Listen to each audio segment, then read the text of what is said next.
नमस्कार student, CG की study के कोरोना क्लास में आपका स्वागत करता हूं। हमारा पार्ट 1 लगभग कंप्लीट हो चुका है। अब आगे के प्रश्न देखते हैं पार्ट 2 में। देखिए, हर एक प्रश्न को हम डिटेल कर रहे हैं, इस कारण वीडियो थोड़ी सी लंबी हो जा रही है, जिसके कारण हम इसको पार्ट में बना रहे हैं, ताकि आपको वो प्रश्न तो समझ आए ही, उससे संबंधित अगर और भी कोई प्रश्न पेपर में आता है तो वो आपसे बन जाए।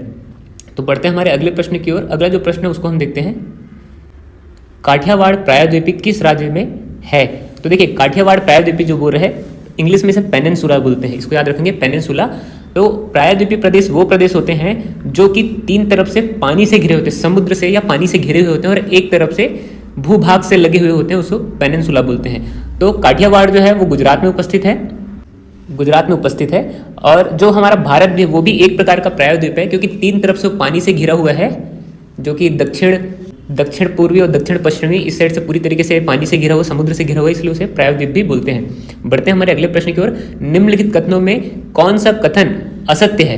तो पढ़ते हैं, ऑक्सीकरण प्रक्रम में इलेक्ट्रॉन की प्राप्ति होती नहीं, ऑक्सीकरण प्रक्रम में इलेक्ट्रॉन निकलते हैं, तो ये गलत हो गया।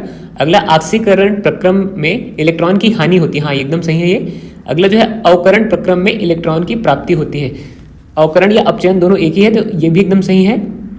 अवकरण प्रकरण में इलेक्ट्रॉन की हानि होती है, ये गलत है। तो इसमें जो दूसरा और तीसरा यानी ऑप्शन नंबर सी एकदम सही होगा। ये चीज बिल्कुल याद रखिए कि ऑक्सीकरण में इलेक्ट्रॉन निकलते हैं या हानि होती है, और अवकरण में इलेक्ट्रॉन की प्राप्ति होती है, तो इसको बिल्कुल ध्यान रखेंगे। कि अगला प्रश्न देखते हैं, यदि कोई व्यक्ति लोकसभा और राज्य विधानसभा के एक साथ निर्वाचित हो जाता है तो 14 दिन के भीतर वह राज्य विधानसभा में त्यागपत्र नहीं देता है तो क्या होगा? तो देखिए, जो अगर वो त्यागपत्र नहीं देते तो लोकसभा में उसका जो पद है अपने आप रिक्त हो जाएगा, ऑप्शन नंबर ए एकदम सही होगा। अगले जो प्रश्न उसको देखते हैं, छत्तीसगढ़ राज्य में सविनय अवज्ञा आंदोलन के दौरान बच्चों के एक संगठन वानर सेना के संस्थापक निम्न में से कौन थे? तो ये बहुत ही महत्वपूर्ण प्रश्न है, कई एग्जाम में पूछा जा चुका है, छत्तीसगढ़ से संबंधित है, तो इसका ऑप्शन नंबर बी आएगा, बलीराम दुबे। बलीराम दुबे द्वारा वानर सेना का गठन किया गया था।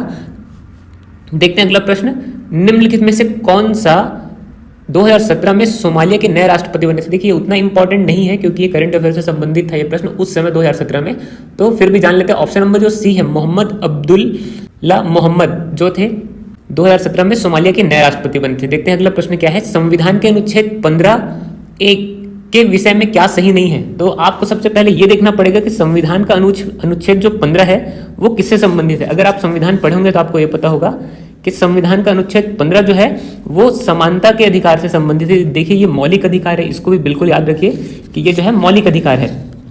तो अगर आपको बेसिक पता है कि अनुच्छेद 15 जो है सामाजिक समानता से संबंधित है, जो कि धर्म, जाति, मूल वंश, लिंग और जन्म स्थान के आधार पर समानता प्रदान करता है। देखिए, 5 चीज है, धर्म, जाति, मूल वंश, लिंग और जन्म स्थान के आधार पर समानता प्रदान करता है। तो अगर आपको ये पता है बेसिक, तो आप इसका ऑप्शन लगा सकते हैं। तो देखते हैं पहला ऑप्शन क्या है, यह समस्त नागरिकों को राज्य और अन्य संस्थाओं के विरुद्ध संरक्षण प्रदान करता है। देखिए, ये गलत है।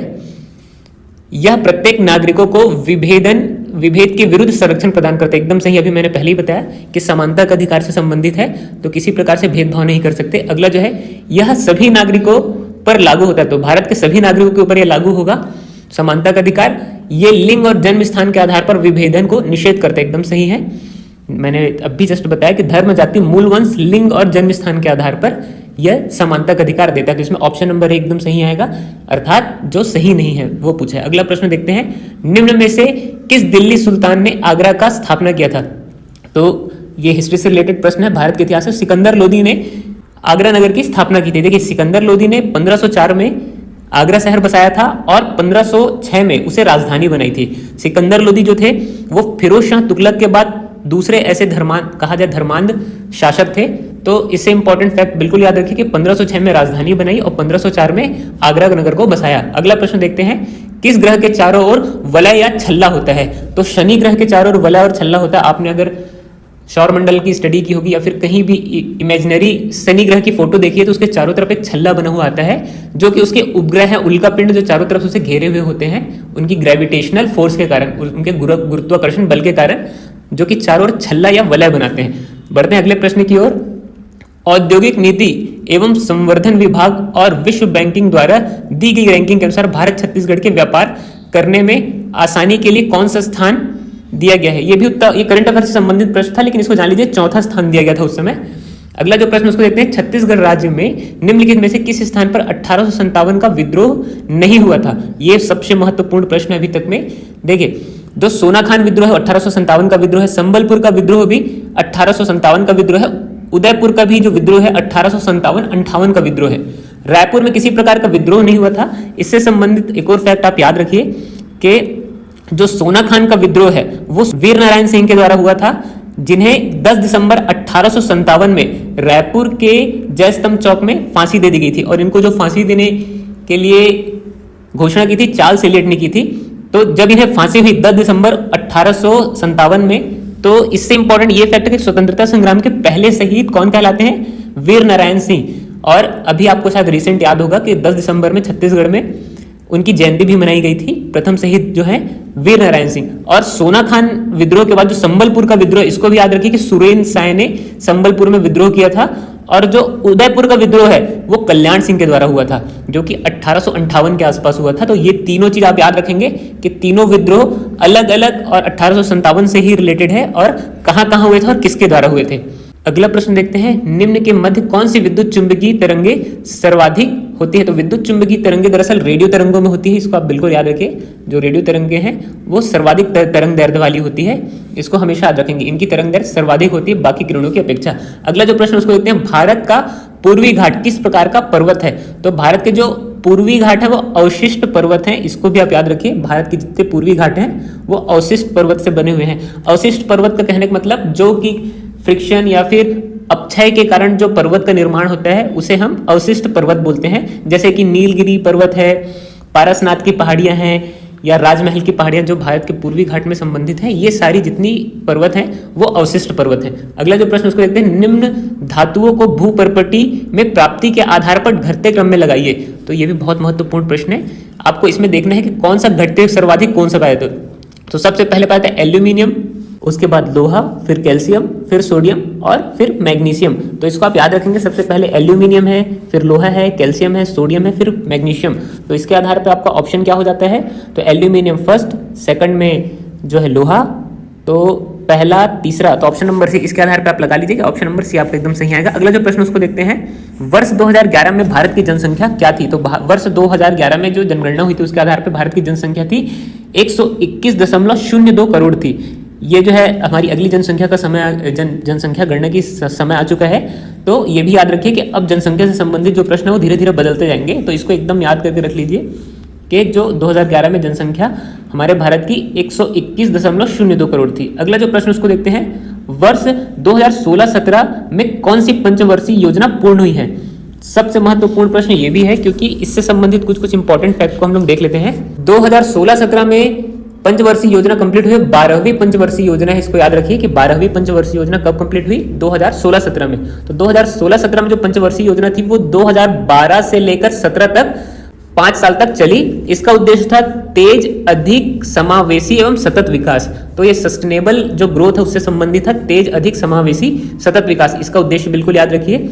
और इसका जो लक्ष्य था वो 8.2% ग्रोथ था, लेकिन एनडीसी ने 8% जो ग्रोथ है उसकी ही मंजूरी दी थी। देखिए एनडीसी जो है राष्ट्रीय विकास परिषद है, इसको याद रखिए, नेशनल डेवलपमेंट काउंसिल जो होती है, उन्होंने सिर्फ 8.0% की मंजूरी ही दी थी। और जब ये पंचवर्षीय योजना स्टार्ट हुई थी उस समय हमारे देश के जो प्रधानमंत्री थे वो मनमोहन सिंह थे।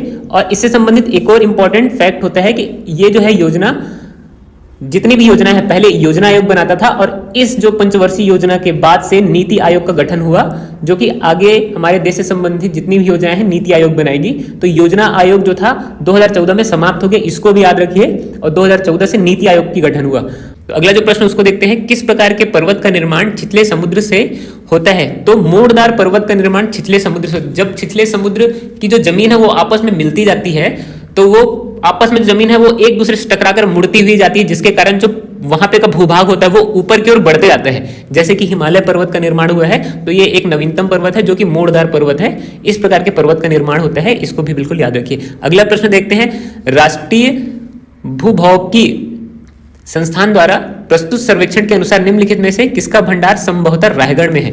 तो रायगढ़ में जो भंडार है वो यूरेनियम का, इसको भी याद रखिए कि यूरेनियम से संबंधित है। अगले जो प्रश्न उसको देखते हैं, चूना पत्थर रूपांतरित होकर कौन सा पत्थर बनता है? तो संगमरमर पत्थर बनता है। ये सामान्य सी बात है, अगर आपको नहीं पता तो बिल्कुल याद रखिए। अगले जो प्रश्न उसको देखते हैं, 7वीं शताब्दी ईस्वी में जब चीन यात्री वेनसांग सिरपुर अथवा सिरपुर की यात्रा की थी, उस समय इस राज्य के शासक कौन थे? तो जो राज्य के शासक थे महाशिवगुप्त बालार्जुन थे। तो इसको भी याद रखिए कि महाशिवगुप्त बालार्जुन आएगा। अगला जो है उसको देखते हैं, भारतीय अर्थव्यवस्था के किस क्षेत्र में खनन या उत्खनन शामिल किया गया है? तो देखिए, हमारी अर्थव्यवस्था के 3 क्षेत्र होते हैं, प्राथमिक, द्वितीयक और तृतीयक क्षेत्र। तो प्राथमिक क्षेत्र जो होता है वो कृषि, वानिकी, पशुपालन, उत्खनन इससे संबंधित होता है, और द्वितीयक क्षेत्र जो होता है विनिर्माण से संबंधित होता है, इंफ्रास्ट्रक्चर से, और तृतीयक क्षेत्र जो होता है व्यापार, परिवहन, संचार, शिक्षा या बैंकिंग से संबंधित होता है। तो ये आपको स्पष्ट हो गया होगा, जो उत्खनन क्षेत्र है रॉ मटेरियल से संबंधित हो प्राथमिक क्षेत्र में रखा गया है। देखते हैं अगला प्रश्न क्या है, भारत में कृषि संबंधित कौन सा क्षेत्र है? तो अभी मैंने क्लियर किया कि जो कृषि संबंधित क्षेत्र है वो तृतीयक क्षेत्र है, और जिसमें जो पशुपालन संबंधित जो क्षेत्र है कृषि, ये सारी एक ही क्षेत्र में आते हैं, जो कि प्राथमिक क्षेत्र के अंतर्गत आते हैं। पशुपालन, वानिकी, मत्स्य पालन ये सारे कृषि संबंधी क्षेत्र है या प्राथमिक क्षेत्र है। बढ़ते हैं हमारे अगले प्रश्न की ओर, निम्नलिखित में से किस वर्ष नागपुर साम्राज्य के साथ छत्तीसगढ़ राज्य का ब्रिटिश साम्राज्य में सम्मिलित हो गया था? तो इसको याद रखिए कि 1854 में जो हमारा छत्तीसगढ़ है वो नागपुर के साथ ब्रिटिश साम्राज्य में विलय हो गया था। 1854 में लॉर्ड डलहौजी की हड़प नीति के अंतर्गत ये सारी प्रक्रियाएं हुई थी। तो इसको भी याद रखिए कि हड़प नीति जो है वो इसका मेन कारण था। अगला जो प्रश्न उसको देखते हैं, हड़प नीति दरअसल ये थी, भारत में जो कोई राजा है अगर उसकी संतान नहीं है, तो अगर उसका वारिस नहीं है उस राज्य को चलाने के लिए, तो वो अंग्रेजों की, लॉर्ड डलहौजी की जो नीति थी हड़प नीति, उसके अंतर्गत अंग्रेजों के शासन के अंतर्गत आ जाता था। तो इसे हड़प नीति बोलते हैं। अगला जो प्रश्न उसको देखते हैं, गारो खासी जयंतिया किस पर्वत या किस राज्य में स्थित है? जो पर्वत है तो ये जो है मेघालय राज्य में स्थित है, और इसको भी याद रखिए गारो खासी जयंतिया जो है वहां की जनजाति भी है जो कि मेघालय में पाई जाती है। अगला जो प्रश्न उसको देखते हैं, भारत संघ में विलय हेतु सरदार पटेल ने निम्नलिखित में से किस राजकुमारी राज्य के विरुद्ध पुलिस कार्रवाई की थी? तो ये जो है इसका ऑप्शन पहले आपको थोड़ा सा डिटेल बता देता हूं कि जब पूरे 562 देसी रियासतों का संविलियन हो रहा था भारत में, तो उस समय जम्मू कश्मीर, जूनागढ़ और हैदराबाद इसको मिलाने के लिए बहुत महत्वपूर्ण भूमिका श्री सरदार वल्लभ भाई पटेल की थी। तो जम्मू कश्मीर जो है विलय पत्र के द्वारा विलय कराया गया था, और जूनागढ़ जो है जनमत संग्रह के द्वारा विलय कराया गया था, और हैदराबाद जो है ऑप्शन नंबर बी जो इसमें दिया है, हैदराबाद जो है सैन्य कार्यवाही या फिर पुलिस कार्यवाही द्वारा भारत संघ में विलय कराया गया था। तो उस जो कार्यवाही है उसको ऑपरेशन पोलो के नाम से जानते हैं, इसको भी याद रखिए, ऑपरेशन पोलो, जो कि 20/9/1948 में किया गया था। इसको भी बिल्कुल याद रखिए। अगला जो प्रश्न उसको देखते हैं, निम्नलिखित में से किस स्थान पर बहमनी वजीर महमूद गवान ने कॉलेज स्थापित किया था? तो बीदर में कॉलेज की स्थापना की गई थी। बढ़ते हैं अगले प्रश्न की ओर, भारतीय राष्ट्रीय कांग्रेस में निम्नलिखित में से किस अधिवेशन में असहयोग आंदोलन के संबंध में अंतिम निर्णय लिया गया था? तो देखिए, असहयोग आंदोलन कई बार पेपर में आ चुका है, इससे पहले भी हम कई प्रश्न लगा चुके हैं असहयोग आंदोलन से संबंधित। तो उससे इंपॉर्टेंट जो फैक्ट है उसको जान लीजिए कि प्रारंभ जो असहयोग आंदोलन का था वो 1 अगस्त 1920 में हुआ था, और जिसकी समाप्ति हुई थी 12 फरवरी 1922 में, 2 साल बाद उसकी समाप्ति हो गई थी, जो कि चौरा चौरी कांड से महात्मा गांधी ने इसको समाप्त कर दिया था।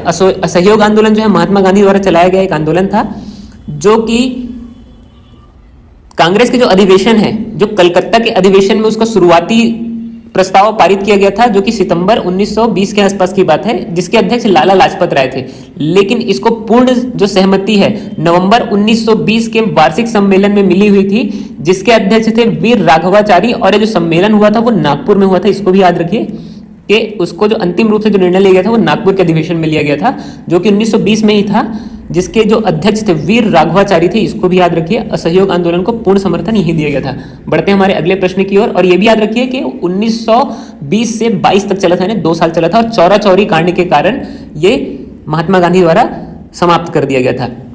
हमारा जो अगला प्रश्न, छत्तीसगढ़ राज्य के कलचुरी शासक राज सिंह के दरबारी कवि गोपाल मिश्र ने निम्नलिखित में से किस ग्रंथ की रचना की थी? तो खूब तमाशा की रचना की थी। ये अगर आप छत्तीसगढ़ के बारे में डिटेल पढ़ते होंगे तो ये प्रश्न कई बार आ चुका है। अगला जो प्रश्न है उसको देखते हैं, सभी प्रोटीन में निम्नलिखित में से कौन सा तत्व उपस्थित होता है? देखिए, प्रोटीन का अगर बेसिक सूत्र आपने पढ़ा होगा तो ये आप जानते होंगे कि कार्बन, हाइड्रोजन और नाइट्रोजन और ऑक्सीजन, ये 4 तत्व बेसिक उसमें एलिमेंट के रूप में होते हैं। तो ये जो एलिमेंट है उसको आप पढ़िए ऑप्शन में, कार्बन, हाइड्रोजन, नाइट्रोजन और ऑक्सीजन उपस्थित होते हैं। सामान्य सूत्र जो है उसको भी आपको याद करना पड़ेगा, उससे संबंधित क्या क्या चीजें हैं। बढ़ते हैं हमारे अगले प्रश्न की ओर, जल की एक बूंद का आयतन 277 केल्विन 0.018 मिली लीटर है। जल की एक बूंद में जल के अणुओं की संख्या क्या है? देखिए न्यूमेरिकल क्वेश्चन है तो इसको कैलकुलेट करके बनाना पड़ता है।